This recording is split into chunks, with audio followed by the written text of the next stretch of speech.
Hello my dear friends, you are welcome to my channel. In the previous lecture we talk about Dante's Inferno. Today we shall talk about Dante's Purgatorio, the second part of Divine Comedy. Purgatorio means disambiguation. In Italian it is called Purgatory. It is the second part of Dante's Divine Comedy, following the Inferno and preceding the Paradiso. The poem was written in the early 14th century. It is an allegory telling of the climb of Dante up the Mount of Purgatory, guided by the Roman poet Virgil, except for the last four cantos, at which point Beatrice takes over as Dante's guide. Before going ahead, we must know about the elevation of Mount Purgatory. As with Paradise, the structure is of the form 2 plus 7 plus 1 is equal to 10, with one of the 10 region difference in nature from the other 9. In 10 terraces में से एक ऐसा terrace है जो 10वां terrace है, वो बाकी के 9 टेरेसेस से प्रकृति में बिल्कुल अलग है।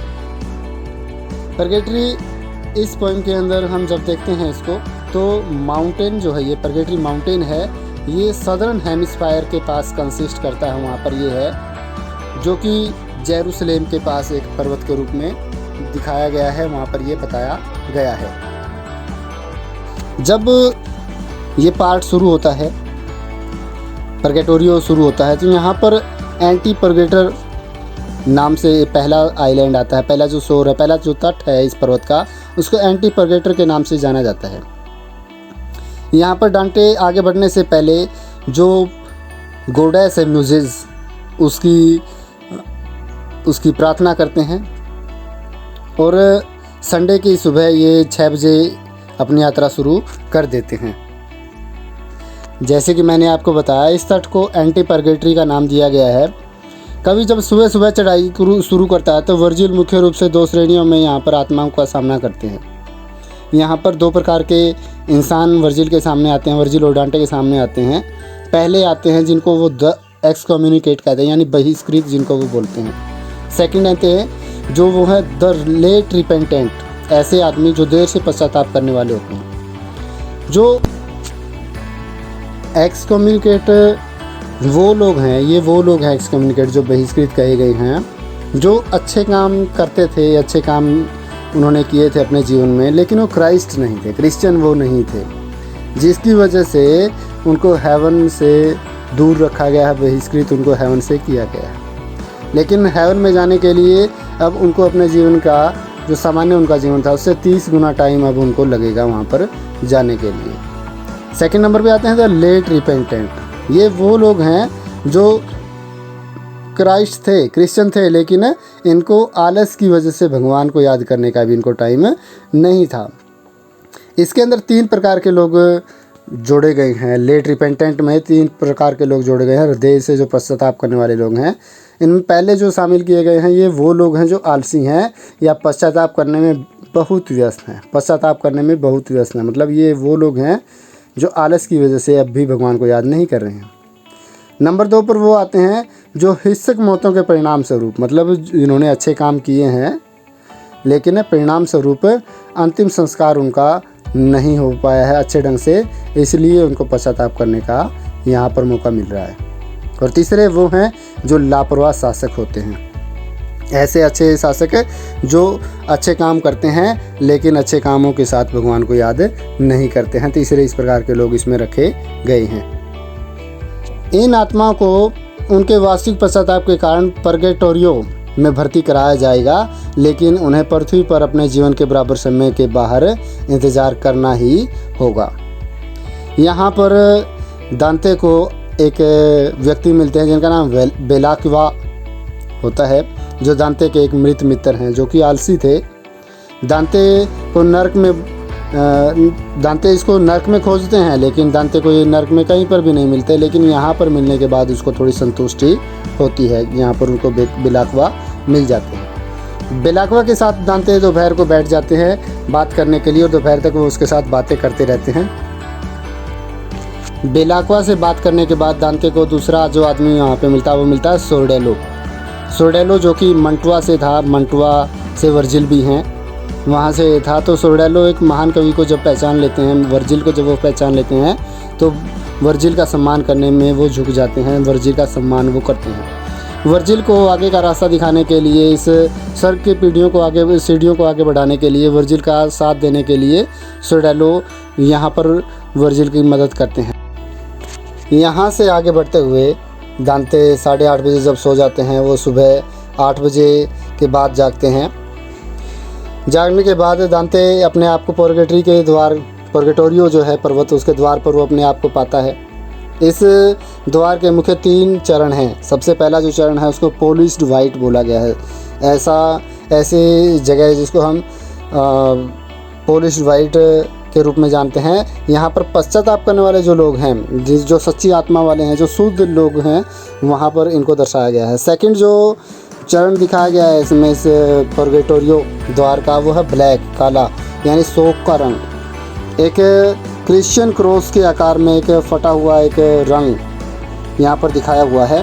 और इसके बाद तीसरा जो रंग दिखाया गया है, तीसरे चरण में जो दिखाया गया है कलर, वो लाल है, रेड, जो ईसा मसीह हैं उसके ब्लड का प्रतीक है। उसके ब्लड के लिए वो लिया गया है, सच्चे जीवन का बहाली के लिए इसको यहाँ पर दिखाया गया है। पर्गेटोरियो के द्वार पर एक परी के द्वारा पहरा दिया जाता है, जिसके पास एक तलवार थी। उसका चेहरा दांते की दृष्टि को बनाए रखने के लिए बहुत उज्जवल होता है। देवदूत की चुनौती के जवाब में वर्जिल ने घोषणा की कि स्वर्ग की एक महिला उन्हें वहां ले आई और उन्हें गेट पर निर्देशित किया। वर्जिल की सलाह पर दांते कदम बढ़ाता है और देवदूत द्वारा प्रवेश के लिए विनम्रतापूर्वक विनती करता है, जो दांते के माथे पर पी यानी पैकेटम, पाप को दर्शाता है, यानी पी की आकृति उसके माथे के ऊपर बनाता है। उस तलवार की नोक के साथ 7 पी के निशान उसके माथे पर बनाए जाते हैं, जो कि आगे जाके हर एक पर्वत के ऊपर एक एक घटता रहेगा। जब वो टेरेस पे जाएगा, हर पर्वत के साथ एक पी का निशान उसके माथे से मिटाया जाएगा और उसके बाद वो लास्ट में पैराडाइज पीस में पहुंच जाएगा। अब द्वार को खोलने के लिए 2 दूत आते हैं, जो एक चांदी और एक सोने की चाबी के साथ उस दरवाजे को खोलने का काम करते हैं। चांदी पश्चाताप के लिए यहाँ पे ली गई है, सोना सामंजस्य के लिए, दोनों का सामंजस्य मिला के आगे बढ़ने के लिए ये दोनों चीज़ें यहाँ पे ली गई हैं। जैसे ही कोई प्रवेश करने वाले होते हैं, उन्हें चेतावनी दी जाती है कि अब आपको पीछे मुड़कर नहीं देखना है। इसके बाद शुरू हो जाते हैं पर्गेटोरियो के 7 टेरेस में अब उनको आगे बढ़ना होगा। पर्गेटोरियो द्वार से गुजरने के बाद वर्जिल पर्वत में के 7 छतों के माध्यम से तीर्थयात्री दांते का मार्गदर्शन करता है। ये 7 घातक पापों या पाप की 7 जड़ें के अनुरूप हैं। 7 पाप जो 7 डेडली सिंस होते हैं, या फिर हम ये कहते हैं रूट्स ऑफ 7 सिनफुलनेस, जो 7 जो पाप हैं उनको यहाँ पर दिखाया गया है। जो 7 डेडली सिंस हैं, इनमें pride, envy, wrath, sloth, avarice, gluttony, lust, ये आपने पैराडाइज लॉस्ट में ही पढ़े होंगे या फिर आपने दूसरे किसी वक्त में भी पढ़े होंगे। ये 7 जो सिंफुलनेस हैं, इनको इसमें दिखाया गया है। यहाँ पाप का वर्गीकरण इन्फर्नो की तुलना में ज़्यादा साइकोलॉजिकल है। पहले क्या था, पहले उसमें ज़्यादा इमेजिनेशन का प्रयोग किया गया था, लेकिन यहाँ पर साइकोलॉजिकल भी थोड़ा सा यहाँ पर दांते ने अपने दिमाग को यहाँ पर प्रयोग कर रखा है। साइकोलॉजिकली इसने इन 7 स्तंभों को, 7 टेरेसेस को डिवाइड किया हुआ है। हिस्टोरिकल अगर हम इसको ढंग से देखें तो ईसाई धर्मशास्त्र से इसको लिया गया है। जो ईसाइयों का बाइबल है, जो क्रिश्चियंस का बाइबल है, वहाँ से इसको इन 7 टेरेसेस को लिया गया है। जो पहले 3 टेरेस हैं, इनको प्रेम के साथ बांधा हुआ है। सारी की सारी, वैसे तो सारी की सारी जितनी भी 7 मंजिल हैं, सारी की सारी प्रेम के आधार पर ही जुड़ी हुई हैं। पर्गेटोरियो की यही खास बात है, इसके अंदर जो सारी मंजिल हैं वो प्रेम के साथ जुड़ी हुई हैं, लव के साथ जुड़ी हुई हैं। पहली जो फर्स्ट 3 टेरेसेस हैं, ये विकृत प्रेम है, परिवर्टिड लव से ये संबंधित है, जो दूसरों के वास्तविक नुकसान की ओर निर्देशित करते हैं। जो 4th टेरेस है, ये डेफिशिएंट लव के लिए यूज़ की गई है, यानी सुस्ती के लिए, ऐसा प्यार जो असल में कम प्यार होता है, उसके लिए इसको दिखाया गया है। और अंतिम जो 3 छतें हैं, लास्ट की 3 जो टेरेसेस हैं, उनको दिखाया गया है जो अंतिम अत्यधिक और अच्छी चीज़ों का अव्यवस्थित प्यार, एक्सेसिव और डिसऑर्डर्ड लव के लिए इनको प्रयोग किया गया है। प्रत्येक छत विशेष पाप को उचित तरीके से शुद्ध करती है। पर्गेटोरियो में रहने वाले स्वेच्छा से अपना घेरा छोड़ सकते हैं, लेकिन ऐसा केवल तभी कर सकते हैं जब उन्होंने अपने भीतर उस दोष को ठीक कर लिया हो जिसके कारण वो वहाँ पर पाप भोग रहे थे। इन छतों के काव्यात्मक विवरण की संरचना नरक की तुलना में अधिक व्यवस्थित और बहुत आनंदमय यहाँ पर प्रस्तुत होती है। First terrace is about pride. पहला जो टेरेस है वो गर्व के लिए है, यानी घमंड के लिए है। पापों में सबसे पहला है अभिमान। दांते और वर्जिल सुबह 9 बजे के तुरंत बाद इस छत पर चढ़ना शुरू कर देते हैं। छत पर यहाँ अभिमानी आत्माएं अपने पाप को शुद्ध करने के लिए आई हुई हैं। दांते और वर्जिल नम्रता विपरीत गुण व्यक्त करते हुए सुंदर मूर्तियों को यहाँ पर देखते हैं। और सबसे पहला यहाँ पर जो उनको उदाहरण मिलता है वर्जिन मैरी का मिलता है। वर्जिन मैरी आपको यहाँ पर 7 टेरेस में मिलेगी।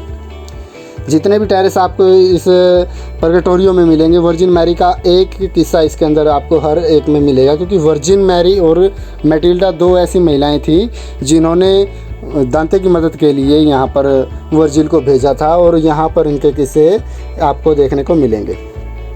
क्लासिकल हिस्ट्री में से नम्रता का एक उदाहरण किंग ट्रोजन का भी यहाँ पर दिया गया है, जिसने मध्य युग के अंदर एक बार एक गरीब विधवा को न्याय दिलाने के लिए अपनी यात्रा रोक दी थी। नम्रता से परिचित होने के बाद दांते और वर्जिल अभिमानियों की आत्माओं से मिलते हैं जो अपनी पीठ पर विशाल पत्थरों के भार से झुके हुए हैं। कवि दोपहर में सीढ़ी से दूसरी छत पर पहुंचते हैं। जैसे ही वे चढ़ते हैं, नम्रता के दूत उन्हें सलाम करते हैं और दांते के माथे पर अपने पंख के साथ यहाँ पर शुरू हो जाता है पी अक्षर को मिटाने का काम। पहले टेरेस पर जब वो पहुँचते हैं तो पहले जो पी का निशान था उसको वो ख़त्म कर देते हैं, पहले के बाद वो पी को एक को ख़त्म कर देते हैं, जिससे वो आगे बढ़ने में उनको आसानी लगती है। वर्जिल उसको बताता है कि ये जो परी थी जिसने तुम्हारे माथे से इसको हटाया है, जैसे जैसे वो ऊंचा चढ़ता रहेगा तुम्हारा प्रयास कम होता रहेगा। आप लोगों की जो दुविधाएं हैं, आपकी जो परेशानियां हैं वो कम होती रहेंगी। इसके बाद बात आती है दूसरी टेरेस की, सेकंड टेरेस एनवी की, यानी ईर्ष्या की। ईर्ष्या एक ऐसा पाप है जो दूसरों के उपहारों और अच्छे भाग्य पर घृणा की दृष्टि से देखता है। उन्हें नीचे गिराने या उनकी खुशी से वंचित करने का हर अवसर वो लेके आता है। ईर्ष्यालु की छत में प्रवेश करते ही दांते और वर्जिल पहले हवा पर आवाज़ें सुनते हैं जो उदारता की कहानियाँ सुना रहे थे। अब सभी छतों की तरह वर्जिन मैरी के जीवन का एक प्रसंग यहाँ पर भी लिया गया है। इस बार लाइफ ऑफ द वर्जिन का दृश्य यहाँ पर दिखाया गया है, जहाँ पर एक शादी चल रही थी जिसमें वह नवविवाहित जोड़े के लिए अपनी खुशी व्यक्त कर रही थी, जिसकी वजह से क्राइस्ट ने अपना पहला चमत्कार करने के लिए मजबूर होना पड़ा था। और यहाँ पर जो ईर्ष्यालु लोग हैं उनकी आंखें लोहों के तारों से सील दी जाती हैं। इस पार्ट में क्लासिकल एग्जाम्पल के रूप में एल्गोरोस को लिया गया है, जो ओविड के अनुसार पत्थर में बदल गया था, ओविड के अनुसार, क्योंकि वह अपनी बड़ी बहन हर्ष के लिए हर्मिस के प्यार से ईर्ष्या कर रही थी। दोपहर का समय हो जाता है और कवि अपने चेहरे पर सूर्य के साथ छत के साथ पश्चिम की ओर चल रहे हैं। एक चकाचौंध भरी चमक अचानक दांते की भौं पर प्रहार करती है। मतलब एकदम से क्या होता है, एकदम से उसकी आंखें भौचक्का हो जाती हैं, हैरान हो जाती हैं कि अब एकदम से इतनी रोशनी कहाँ से आई। लेकिन उसको लगता है कि ये सूर्य की रोशनी हो सकती है, लेकिन ऐसा नहीं था, वो सूर्य की रोशनी नहीं थी, वो शक्ति थी एंजल ऑफ चैरिटी की यहाँ पर दिखाई गई है। सेकंड पार्ट में एंजल ऑफ चैरिटी जो सेकंड टेरेस है वहाँ पर उसको दिखाई गई है, और उसने आकर दांते के माथे पर से एक और पी को हटा दिया और आगे जाने के लिए उनको आमंत्रित किया। इसके बाद थर्ड टेरेस आती है, क्रोधी की छत, wrath, the terrace of wrath. वो 3 बजे यहाँ पर पहुँच जाते हैं। नर्मता के उदाहरण दांते को उनके मन में दर्शन के रूप में दिए गए हैं। शुद्धिकरण की इस छत में वर्जिन के जीवन का दृश्य मंदिर में खोज है। इसमें दिखाया गया है कि आदमी किसी बच्चे की चिंता करता है तो उसके माता पिता दूसरे आदमी के लिए क्रोधित होंगे, लेकिन यहाँ पर एक मैरी जो है, मैरी वर्जिन जो है, मैरी प्यार कर रही है और 3 दिनों के गायब होने के पीछे यीशु है, जो क्रिस्ट है, उसके उद्देश्यों को वो समझ रही है। एक क्लासिकल एग्जाम्पल के रूप में यहाँ पर पेसिट्रेयस की पत्नी दिखाई गई है, जिसने एक युवक को उनकी बेटी को गले लगाने के लिए मार दिया था, जिस पर पेसिट्रेटस ने जवाब दिया, हम उस व्यक्ति के साथ क्या करेंगे जो हमें चोट पहुंचाएगा। यदि कोई हमसे प्यार करता है तो हमारी निंदा होती है। जब दर्शन बीत गए तो शांति का दूत उनका अभिवादन करता है, वह दिखाई देता है। फिर से एक चमकदार छवि उसके माथे के ऊपर आकर गिरती है और उसके बाद वहाँ पर फिर से एक बर्स के रूप में एक पंख आता है और वहाँ पर एक और पी के उसके माथे के ऊपर से वो हटा देता है। तीसरी छत से वो निकल जाते हैं। उसके बाद वो 4th टेरेस पर पहुँच जाते हैं, स्लोथ पर वो पहुँच जाते हैं। 4थी छत पर हमें ऐसी आत्माएं मिलती हैं जिसका पाप अधूरे प्रेम का था। अधूरा प्रेम यानी आलस्य या अकड़, मतलब जिनके पास वैसे तो प्यार था लेकिन आलस की वजह से वो अपने प्यार को पूरा नहीं कर पाते, क्योंकि वे जीवन में प्रेम की खोज में कार्य करने में असफल रहे थे। यहाँ वे निरंतर गतिविधियों में लगे हुए हैं। आलस और जोश के उदाहरण, इसके विपरीत गुण इन आत्माओं द्वारा छतों के चारों ओर दौड़ते हुए पुकारे जाते हैं। इस छत में उल्लेखित वर्जिन के जीवन का एक दृश्य मुलाकात दिखाया गया है, जिसमें मैरी अपने चचेरे भाई एलिजाबेथ से मिलने जल्दबाजी में जा रही थी। चूँकि पहले के आलसी लोग अब बात करने में बहुत व्यस्त हैं, इसलिए कविता का यह खंड बहुत छोटा है। और दांते मंगलवार की भोर के कुछ समय पहले एक जलपरी का सपना देखते हुए, जो लालच, लोलुपता और वासना द्वारा दर्शाए गए अभिव्यक्ति या अत्यधिक प्रेम का प्रतीक है, उसको उसके सपने में देखता है। सूरज की रोशनी में सपने को उससे जगाने पर दांते को एंजल ऑफ जील द्वारा दौरा किया जाता है। एंजल ऑफ जील वहाँ पर आती है, जो अपने माथे जो दांते के माथे से एक और पी हटा देती है और 2 कवि 5वीं छत पर पहुँच जाते हैं। 5वीं छत जो कि एवेरिस है, वहाँ पर वो पहुँच जाते हैं। अंतिम 3 छतों पर वे जिन्होंने अच्छी चीज़ों से प्यार करके पाप किया, लेकिन उन्हें अत्यधिक या अव्यवस्थित तरीके से प्यार किया, इस प्रकार के लोग आपको मिलेंगे। जो 5वीं छत है, 5वां टेरेस है, जो इस पर सांसारिक वस्तुओं के लिए अत्यधिक चिंता, चाहे लालच, महत्वाकांक्षा या फिजूल खर्ची के रूप में हो या दंडित या शुद्ध किया जाता हो। लालची और कौतुक ज़मीन पर मुंह के बल लेट जाते हैं, यहाँ पे भजन पाठ करते रहते हैं। दांते पोप एड्रियन 5 की छाया से मिलते हैं। पोप एड्रियन है वो यहाँ पर हम मिलते हैं दांते को, जो चर्च की शक्ति और प्रतिष्ठा की इच्छा का एक उदाहरण यहाँ पर दिखाए हुए हैं, जो कवियों को उनके रास्ते पर निर्देशित करते हैं। इसके बाद डांटे वर्जिल से पूछना चाहते हैं कि भूकंप क्यों आता है, लेकिन डांटे उनसे पूछ नहीं पाते हैं, उसको वो पूछना नहीं चाहते हैं। दांते और वर्जिल से एक छाया मिलती है आगे, जो एक आदमी मिलता है जिसका नाम मैंने अभी बताया था, स्टेटियस है। रोमन कवि हैं वो, जिन्होंने थेबेड नाम की एक बुक लिख रखी है। स्टेटियस भूकंप का कारण बताते हैं कि एक कंपकपी होती है, मतलब जब धरती हिलती है, ये तब हिलती है जब कोई आत्मा जानती है कि वह स्वर्ग में चढ़ने के लिए तैयार है, जिसने अपने सभी अनुभव किए हैं। दांते स्टेटियस को ईसाई धर्म में परिवर्तन के रूप में स्पष्ट या सामान्य समझने योग्य आधार के बिना प्रस्तुत कर देता है।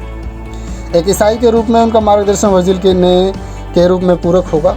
स्टेटियस खुद को वर्जिल की कंपनी में पाकर बहुत खुश हैं, जिसने एनेड की बहुत प्रशंसा भी की थी। यहाँ पर एक और उसको परी मिलती है जो वहाँ पर आती है, जो एंजल ऑफ मॉडरेशन है। उसने आगे एक और पी को दांते के माथे से हटा दिया और वो 6th टेरेस के लिए आगे बढ़ जाते हैं। 6th टेरेस जो कि गलटनी से संबंधित थी। गलटनी सुबह के 10-11 बजे का टाइम हो जाता है और कभी छठे चक्कर पर पहुंच जाता है।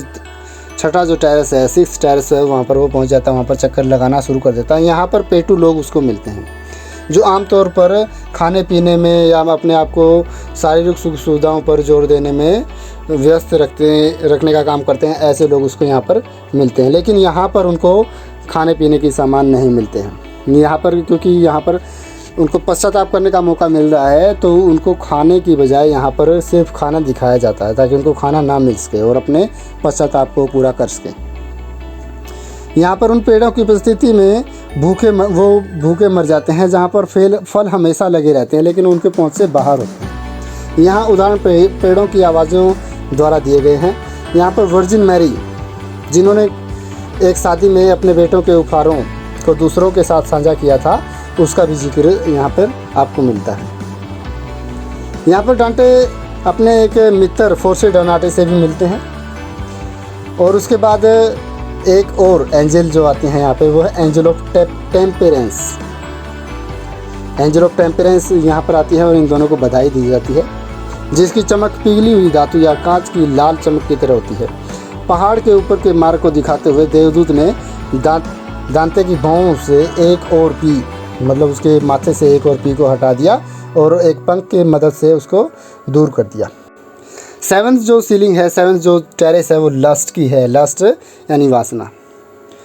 इस छत पर ज्वाला की एक विशाल दीवार दिखाई गई है जिससे सभी को गुजरना पड़ता है। प्रार्थना के रूप में गायन यहाँ पर चलता रहता है।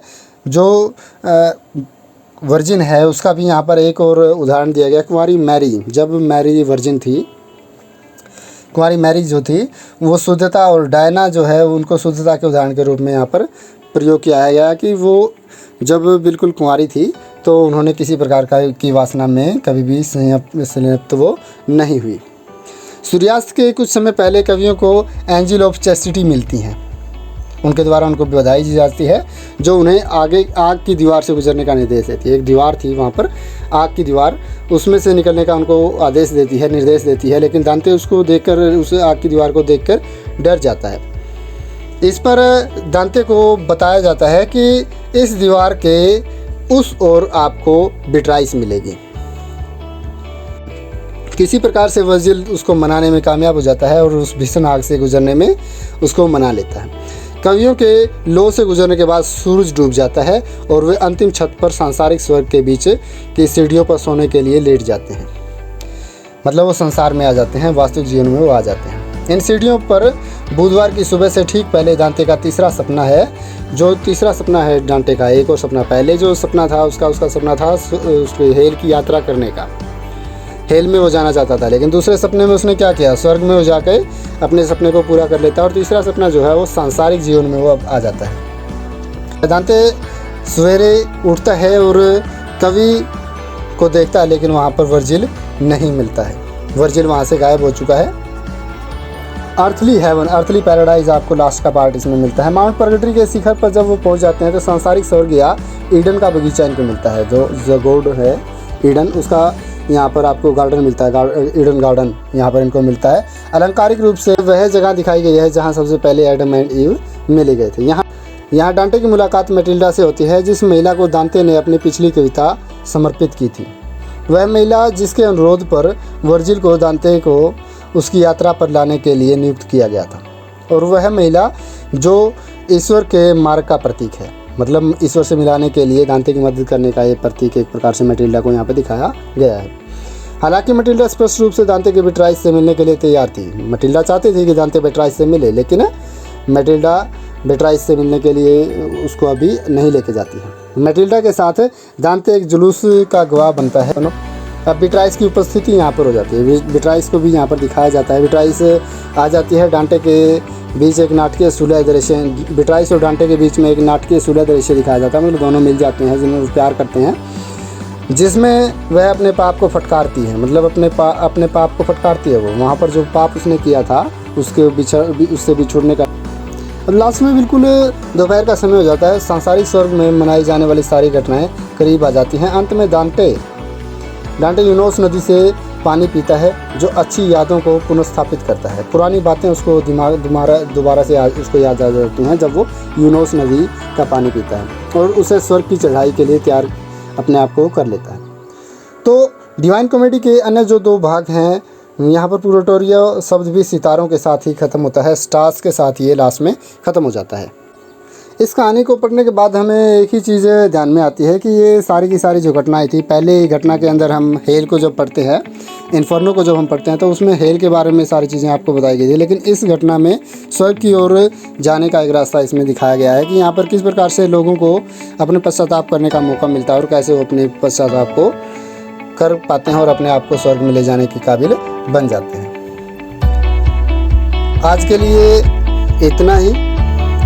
एक और पार्ट इसका जो रहता है, लास्ट का पार्ट पैराडाइज, तो उसको जल्दी ही मैं आपके सामने प्रस्तुत कर दूंगा, कल या 1-2 दिन में जल्दी ही उसको मैं आपके सामने प्रस्तुत कर दूंगा, ताकि आप डांटे के बारे में सारी चीज़ों को नोट कर पाएँ, सारी चीज़ों को आप कर ले पूरा।